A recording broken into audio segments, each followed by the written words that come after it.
Ignition sequence start. 6, 5, 4, 3, 2, 1, 0.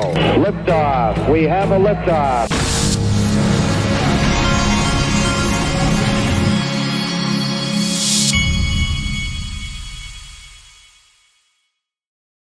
Hey everybody, this is the Digital Asset Investor, and this is Jeremy Allaire and Anthony Scaramucci on the stage in Davos. And Jeremy Allaire is talking about stablecoin, the state of the USDC economy. This is very interesting on the lead up to a Circle IPO. There's legislation coming. It's just an interesting listen here. He was very helpful to get me into the industry, so I'm very grateful to him. Thank you. Yeah, actually, literally just an hour or two ago, we launched something which is called the State of the USDC Economy 2024. And it's in some ways, it's sort of the annual report on USDC. And we're sort of looking at last year, looking at what's changing, and certainly looking forward. And I will let you all kind of take a look at it. There's a lot online about it, and I would encourage you to do that. But I think there's some big themes that are there. One big theme is, USDC, despite facing incredible, macro issues, banking crises, other things, has continued to operate as the largest regulated dollar stablecoin in the world. And, a lot of people focus on things like, transparency. USDC has, its reserves managed in the top financial institutions in the world with daily transparency. Unlike Tether? Worry about, can you redeem a digital dollar, et cetera. And we handled $197 billion of creations, mints, and redemptions last year, which is a huge scale. And we report that, by the way, every single week. We report exactly what those volumes are. And so the most liquid, the most accessible in the world. But some of the other things that we talked about is the use of stablecoins is evolving a lot. And we actually published for the first time a whole set of data on the non-speculative uses. All right, we don't have to listen to any more of that, but I want to make a point here, because everybody keeps saying stablecoin legislation will come first. Well, let's say it does. If it does, who will be the two most regulated cryptocurrencies in the world? It would be Circle's USDC and XRP, which is the only digital asset that's been through a lawsuit that's got legal clarity. But it would also probably, I would think, be XLM, because Stellar's built on the same technology, and it would be the only digital asset that could slide through on Ripple's coattails, is what I'm assuming. I don't know, but you have to wonder. Then all of a sudden, the three digital assets that were represented there in Davos are the only ones with legal clarity in the United States. Wouldn't that be interesting? Well, good thing my sponsor Link2 has both Circle and Ripple kind of on and off the platform here. I mean, I think Circle, I think I was told this morning Circle's on there, but Ripple's coming this week. They'll both kind of be in and out as they sell out, because they kind of sell pretty quick. But I just wanted to remind everybody. Now, this is an interesting little thread right here on what's coming. It says you're probably familiar with the Coinbase versus SEC case. This could force regulation overnight. Remember what a CFTC official said on the interview, that they can do emergency regulation, I guess, as for the flip of the switch. Tony's post would fit right in with that. This is a Tony Valentino tweet from a while back. It says, "We are in the perceived start of the XRP utility bull run. Regulation will come and hit the crypto world hard, like a brick. It will crash," no pun intended, I think pun intended, "it will crash XRP back to 22-cent range. Place your buy orders now. Do not get caught out. Play it cool, then the Phoenix will rise. Price before law. Methinks we take off on 123. I don't know why they're saying 123.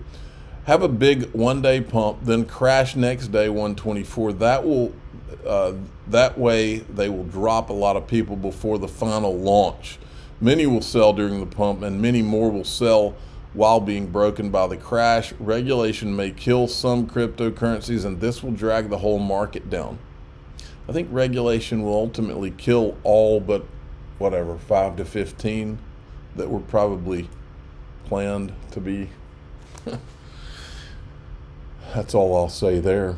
At crypto-law.us, which is John Deaton's law firm, John has done something brilliant, and he's put a countdown.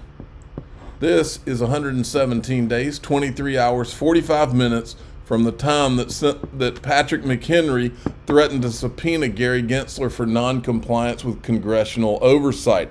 I think John's making the point that Patrick McHenry hasn't done jack squat and is now trying to get himself a post-Congress job, probably. But Patrick McHenry needs to be held accountable for this, folks.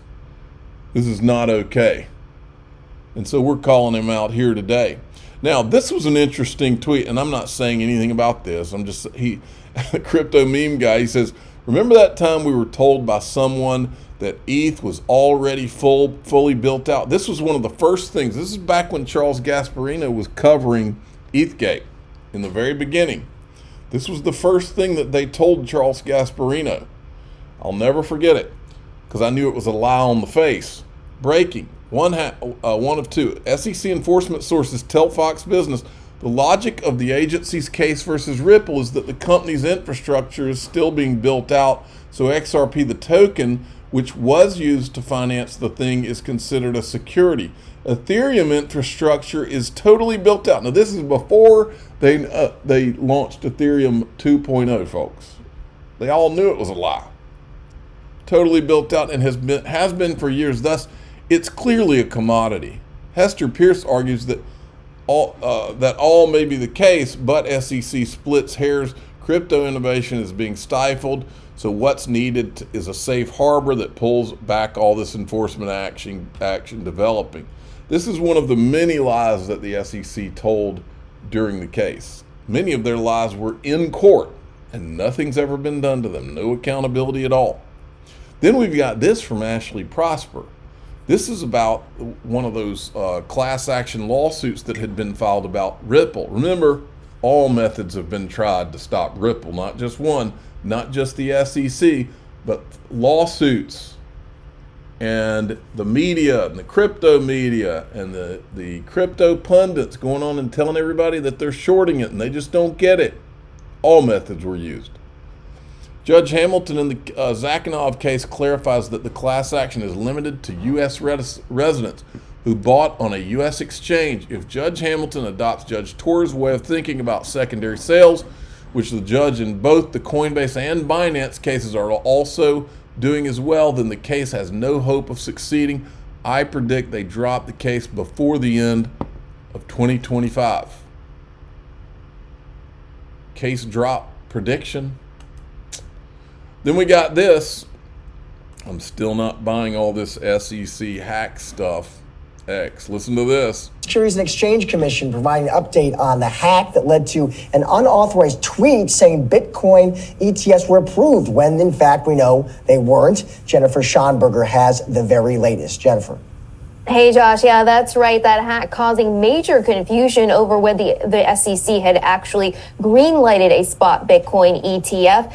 And now we are learning new information from the SEC. Apparently, just 2 days after that hack, the SEC determined, according to its phone carrier, that an unauthorized party had gained control of the SEC's phone number associated with that X account and what is called a SIM swap attack.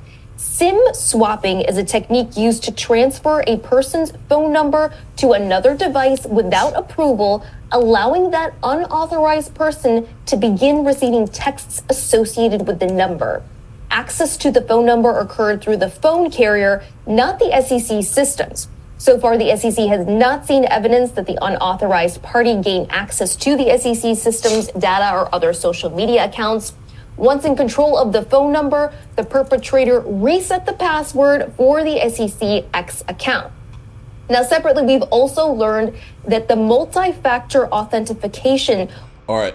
I will believe this story when I see the actual perpetrator being perp walked, because until then, I don't believe anything that comes out of these people. With respect to the X hack, that's something that we're working with law enforcement to figure out how that happened and deal with that appropriately.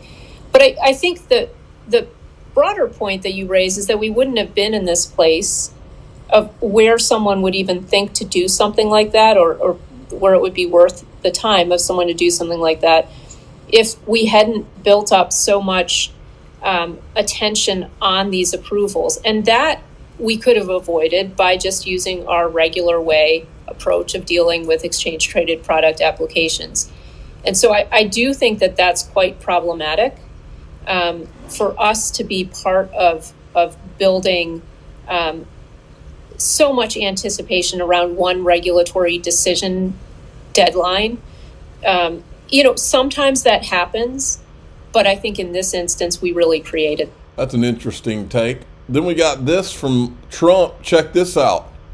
But Vivek is great. He's really great. But he wanted this, and I'll give him full credit for it. It's very important, actually. I will never allow the creation of a central bank digital currency. Well, there goes that. Not in the United States if he wins.